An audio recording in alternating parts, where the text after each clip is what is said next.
5वां अध्याय। उनके सिवा और भी जितने रत्नभूत पदार्थ देवताओं, गंधर्वों और नागों के पास थे, वे सब मेरे ही पास आ गए हैं। देवी, हम लोग तुम्हें संसार की स्त्रियों में रत्न मानते हैं, अतः तुम हमारे पास आ जाओ, क्योंकि रत्नों का उपभोग करने वाले हम ही हैं।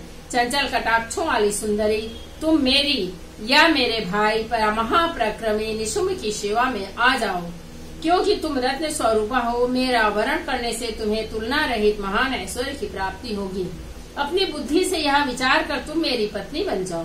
ऋषि कहते हैं, दूत के यूं कहने पर कल्याणमय भगवती दुर्गा देवी, जो इस जगत को धारण करती हैं, मन ही मन गंभीर भाव से मुस्कुराई और इस प्रकार बोली। देवी ने कहा, दूत, तुमने सत्य कहा है, इसमें तनिक भी मिथ्या नहीं है। शुंभ तीनों लोकों का स्वामी है और निशुम्भ भी उसी के समान पराक्रमी है, किंतु इस विषय में मैंने जो प्रतिज्ञा कर ली है उसे मिथ्या कैसे करूं? मैंने अपनी अल्प बुद्धि के कारण पहले से जो प्रतिज्ञा कर रखी है उसे सुनो।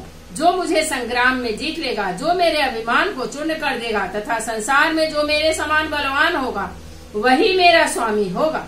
इसलिए शुंभ अथवा महादैत्य निशुम्भ स्वयं ही यहाँ पधारें और मुझे जीतकर शीघ्र ही मेरा पाणी ग्रहण कर लें। इसमें विलंब की क्या आवश्यकता है? दूत बोला, देवी, तुम घमंड में भरी हो, मेरे सामने ऐसी बातें ना करो। तीनों लोकों में कौन ऐसा पुरुष है जो शुंभ निशुम्भ के सामने खड़ा हो सके? देवी, अन्य दैत्यों के सामने भी सारे देवता युद्ध में नहीं ठहर सकते, फिर तुम अकेली स्त्री होकर कैसे ठहर सकती हो? जिन निशुम्भ आदि दैत्यों के सामने इंद्र आदि सब देवता भी युद्ध में खड़े नहीं हुए, उनके सामने तुम स्त्री होकर कैसे जाओगी? इसलिए तुम मेरे ही कहने से शुंभ निशुम्भ के पास चली चलो। ऐसा करने से तुम्हारे गौरव की रक्षा होगी, अन्यथा जब वे केस पकड़कर घसीटेंगे तब तुम्हें अपनी प्रतिष्ठा खोकर जाना पड़ेगा। देवी ने कहा, तुम्हारा कहना ठीक है, शुंभ बलवान है और निशुम्भ भी बड़े पराक्रमी है, किंतु क्या करूं? मैंने पहले बिना सोचे समझे प्रतिज्ञा कर ली है, अतः अब तुम जाओ।